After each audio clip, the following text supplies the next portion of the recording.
Há algum danita em nosso meio? Eu vou contar uma história para vocês.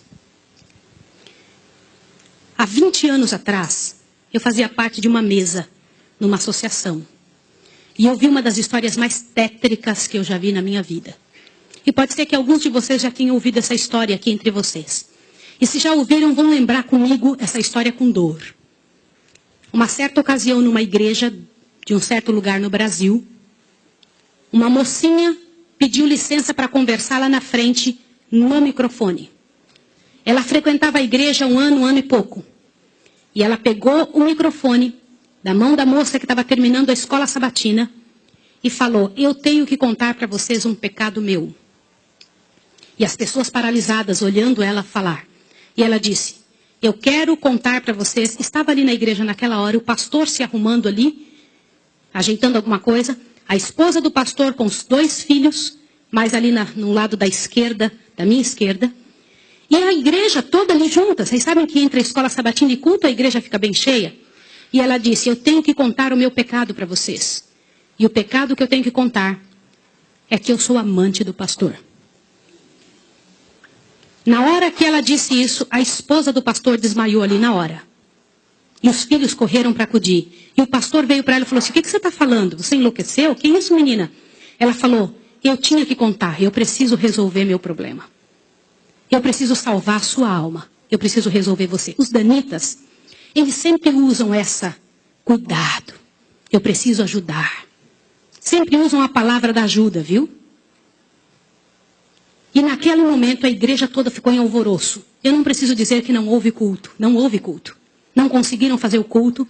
A esposa do pastor foi levantada dali, foi levada lá para fora. O pastor não sabia o que fazer. Começou a dizer: irmãos, por favor, isso é um grande mal entendido. Ela dizia: não é, meu bem. Eu precisava dizer, eu tenho que salvar você e tenho que salvar mim. E ela foi levada para um quartinho, a esposa do pastor foi atrás e começou a conversar com ela, e falou com ela, e foi um alvoroço muito grande. E ela disse: olha, eu vou te provar que isso é verdade. Nós combinamos que ninguém nunca ia saber, foi uma coisa muito bem feita, mas eu preciso te contar. E falou para a esposa do pastor: prestem bem atenção no que eu vou dizer. Falou: só tem uma maneira de você me acreditar, vem aqui. O seu marido tem uma marca na genitália dele. E a marca é assim, assim, assim. E a esposa olhou para ela e acreditou nela na hora. Sabe por quê? Porque aquele pastor nunca tinha tido contato sexual com nenhuma pessoa, só com sua esposa. Eles se casaram virgens. E ela disse: ninguém sabe disso. Como é que essa moça sabe? Consegue imaginar o que é isso? E ela também nunca tinha contado isso para ninguém.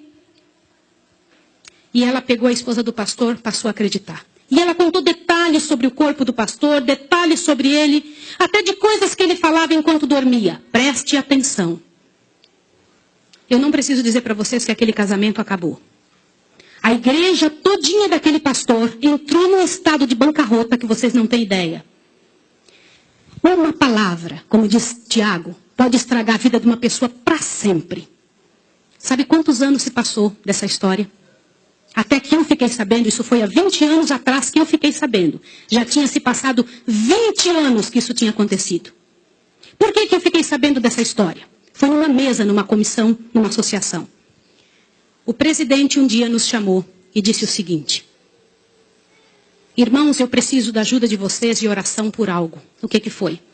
Há 20 anos atrás aconteceu a história de um pastor e contou toda a história para nós. Foi numa igreja assim, assim, assim, e nós tiramos a credencial desse pastor. E esse pastor foi para um sítio e ficou sozinho. A esposa dele é casada, tem outros filhos, está vivendo a vida dela. Mas eu fui chamado, olha o presidente nos contando. Eu fui chamado há alguns dias na casa de uma senhora com os cabelos todos brancos morrendo de câncer. E essa mulher morrendo de câncer pediu muito para falar com o pastor. Mas tinha que ser o presidente da igreja adventista. E eu fui até lá porque eu sou o presidente. Quando eu cheguei lá, a mulher me contou que ela tinha sido a moça que tinha falado aquilo do pastor. A amante, a suposta amante do pastor. E ela contou para o presidente que ela havia inventado toda essa história. Mas como que ela sabia dos detalhes do corpo do pastor? Na ocasião em que ela tinha se apaixonado pelo pastor, ela trabalhava como faxineira dentro do hospital. E o pastor foi internado, prestem atenção, internado para uma cirurgia de apêndice e passou muito mal. E ela era amiga de uma enfermeira. E entrou dentro do quarto junto com a enfermeira, destampou o corpo do pastor e olhou o corpo do pastor todo, durante o tempo em que o pastor estava dentro do hospital em coma. E quando o pastor falava algumas coisas, ela ouviu o que o pastor falou e ela olhou os detalhes do corpo do pastor e guardou. Satanás plantou na cabeça dela 1 ano e ela formulou e acabou com a vida do pastor.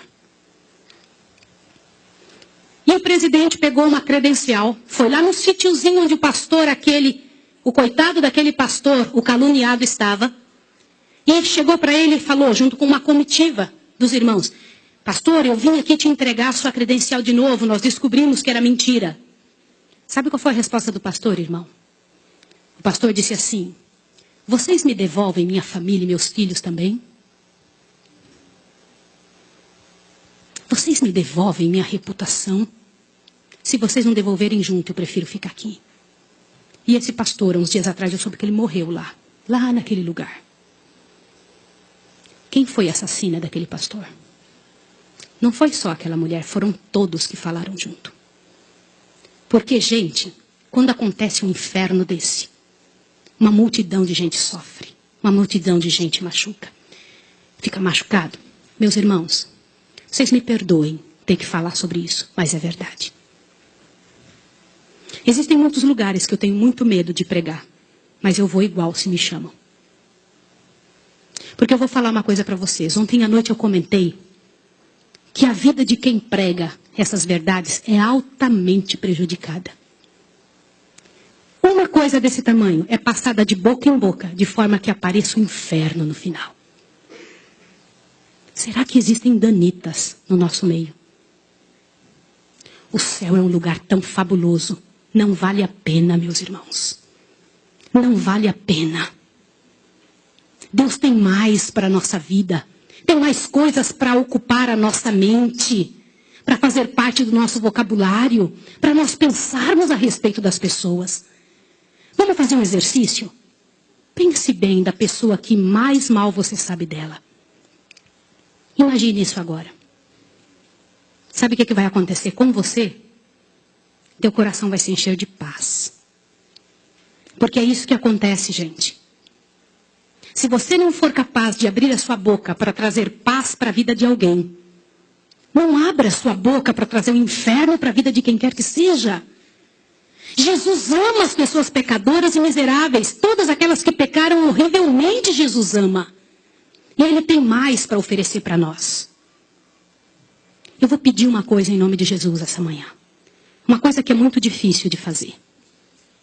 Mas se há alguém em nome de Jesus que falou algo de outra pessoa, ainda que seja verdade, e que não pediu perdão, que peça perdão a Deus agora e corra e peça perdão para a pessoa.